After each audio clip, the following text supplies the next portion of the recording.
Et bonjour à tous, on est mercredi. Mercredi, qu'est-ce que ça veut dire? C'est l'heure des actualités. Forcément, comme chaque semaine, comme on vous l'avait annoncé, on fait une petite vidéo tour d'actualité de la semaine après la belle victoire face à l'AS Monaco ce dimanche soir dans un vélodrome qui était vraiment en feu, une superbe ambiance. Les Marseillais, maintenant, ils commencent un petit peu à s'attaquer au mercato, donc on va en parler. Voilà, il y a des bons résultats sportivement avec cette deuxième place qui a été gagnée, qui a été récupérée face à Monaco dimanche dernier. Il y a quand même des manques dans l'effectif de Roberto De Zerbi et l'OM a commencé un petit peu à se positionner sur certains joueurs. Ils auraient ciblé certains postes où il y a des problèmes, surtout en défense. J'imagine que vous vous en doutez et que vous le savez en tant que bon suiveur de l'OM. Depuis le début de la saison, c'est plus compliqué défensivement avec des joueurs qui ont un petit peu déçu, qui n'ont pas réussi vraiment à prendre le lead en termes de défense. Voilà, mais on va commencer aussi à se poser des questions sur le mercato d'été. Est-ce qu'il y a eu des moments où l'Olympique de Marseille s'est trompé sur certains profils, notamment celui de Lilian Brassier, forcément, qui a été mis à l'écart là, depuis plusieurs semaines avec Roberto De Zerbi qui ne l'avait même pas pris dans le déplacement à Lens. Voilà, d'ailleurs, on a demandé, après ce match, à quelqu'un qui a connu l'Olympique de Marseille, ce poste-là aussi de défenseur central, plus à droite qu'à gauche, c'est Rod Fanny. Et on va l'écouter, on va savoir un petit peu ce qu'il pense de l'ex-Brestois. J'aime pas être dur. Massilia qui nous dit, Massilia 13 500, qui nous dit, toi qui es ancien défenseur, Rod, que penses-tu du cas Brassier? Voilà. J'aime pas être dur. Non, il a certaines qualités, donc du coup c'est difficile de... Voilà, on peut pas lui jeter... Après voilà, il s'est passé quelques faits de jeu encore dernièrement qui font que... qui ont mis en lumière encore des erreurs.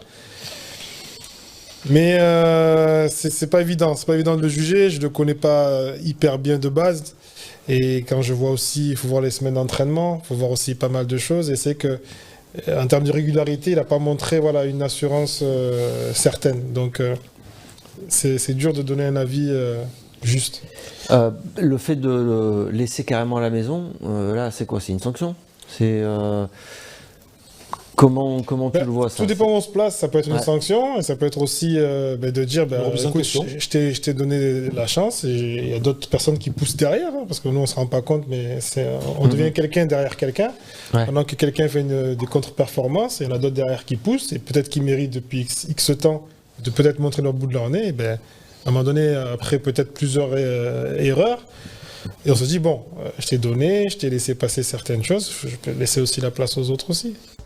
Et ouais, laisser la place aux autres, justement, c'est ce qu'a fait Roberto De Zerbi, notamment avec Geoffrey Kondogbia, milieu de terrain défensif de formation, et qui a été replacé en centrale gauche depuis quelques semaines, où il donne une satisfaction plutôt moyenne, on va dire. C'est pas non plus l'assurance absolue, mais voilà, c'est quand même un joueur qui fait le taf et qui dépanne bien à ce poste-là.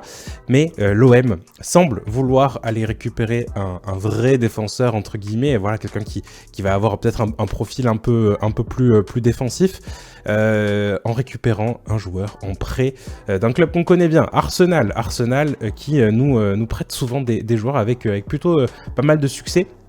Et là, c'est le site Coat Offside qui parle de ce joueur, donc Jakub Kiwior, qui est un joueur d'Arsenal polonais, gaucher, et qui est aussi capable d'évoluer en tant que latéral gauche. Donc voilà, un joueur aussi qui reste un petit peu sous les radars de l'Olympique de Marseille, qui a un petit peu moins de temps de jeu ces dernières saisons avec l'arrivée de Califuori à Arsenal, et l'Italien qui lui a pris la place. Mais voilà, un bon petit joueur qui pourrait venir en prêt à l'Olympique de Marseille. Ça pourrait être une bonne idée pour l'OM de Roberto De Zerbi. À droite, il y a toujours aussi un petit problème en défense. On le voit avec Bao Meïté notamment, qui est plus vraiment dans les plans, qui n'a pas beaucoup de temps de jeu, alors qu'il avait fait la préparation et qu'il avait montré plutôt de belles choses, mais voilà, il semble un peu ciblé par Roberto De Zerbi. Chancel Bemba, forcément on va pas revenir sur ce sujet-là, il y a d'autres vidéos sur la chaîne où on en a pas mal parlé, mais voilà, joueur qui a été mis à l'écart pour des problèmes un peu extra-sportifs, notamment avec Ali Zarak. Ben voilà, maintenant c'est maintenant qui va jouer à ce poste-là, ben c'est Murillo pour l'instant qui occupe ce poste-là, avec ce changement de dispositif de Roberto De Zerbi.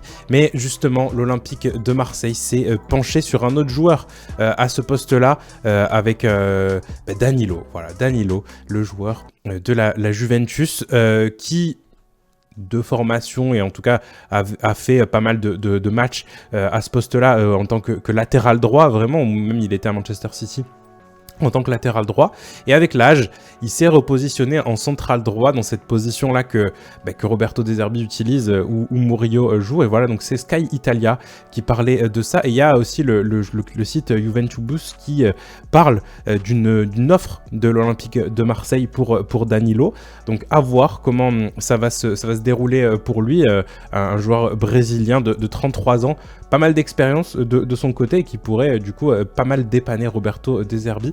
Mais il y a quand même la piste Sildilia. Alors, Sildilia, si vous avez suivi le mercato d'été assidûment, vous avez entendu son nom circuler énormément, et voilà, il avait pris pas mal d'ampleur, et finalement il n'a pas signé à l'OM. On pensait que c'était pour laisser la place à Bamo Meïté, mais finalement non, et voilà, donc c'est un nom qui va rester quand même, et je pense que ça va être assez animé encore sur le mercato d'hiver, peut-être une piste relancée pour le défenseur de Fribourg qui avait fait du coup les JO avec l'équipe de France de Thierry Henry. D'après l'équipe, maintenant, il y a un autre joueur qui arriverait dans la petite liste de l'Olympique de Marseille, et là ça va taper un peu haut quand même, c'est Sacha Boey. Alors Sacha Boey, je sais pas si ça se prononce comme ça d'ailleurs, ou peut-être Boey, mais en tout cas voilà, Sacha Boey qui serait l'une des pistes de l'OM au poste de latéral droit. Alors là c'est moins un joueur central, là pour l'instant ce serait peut-être plus pour remplacer le poste de piston de Luis Enrique qui occupe cette position depuis le changement un peu de système de Zerbi. Mais voilà, le coach pourrait peut-être vouloir revenir aussi à son 4-2-3-1 de base et arrêter avec ses 3 centraux et des pistons. Donc on va voir un peu comment ça va se dérouler.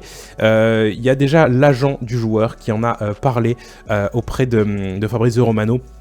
Voilà, qui dit Sacha est très heureux au Bayern, il aime le club et le coach lui fait confiance, donc son objectif c'est de tout gagner avec le Bayern. Après voilà, on parle d'un prêt, donc potentiellement il peut tout gagner avec le Bayern s'il le veut, mais potentiellement un petit prêt, donc bon, on va voir bien ce qui va se passer. Foot Mercato aussi qui parlait de ça et qui disait justement que le joueur était plutôt attaché au club et qu'il était plutôt apprécié en interne, donc à voir. Mais bon, on va voir un petit peu ce qui va se passer. Le mercato hivernal risque d'être assez animé, surtout du côté défensif, avec les postes de latéraux. Et puis voilà, ça va être intéressant en tout cas à voir. Vous savez très bien qu'il y aura les petites émissions, peut-être des apéros mercato hivernaux. On va voir un peu tout ça. En tout cas, je vous remercie d'avoir suivi cette vidéo. Comme d'habitude, si vous avez apprécié, n'hésitez pas, un petit like, un petit commentaire, on les lit, et puis un abonnement aussi, surtout, parce que voilà, là la chaîne est en train de prendre une autre ampleur, on va dire. On va arriver aux 100 000 abonnés, on espère, très bientôt. Donc voilà, on vous remercie en tout cas tous pour le soutien sur les dernières émissions. On vous a préparé quand même pas mal de bons invités, et on a vu aussi vos retours, donc merci à tous, et puis on se retrouve très bientôt sur Football Club de Marseille, parce que là les matchs, ça va enchaîner.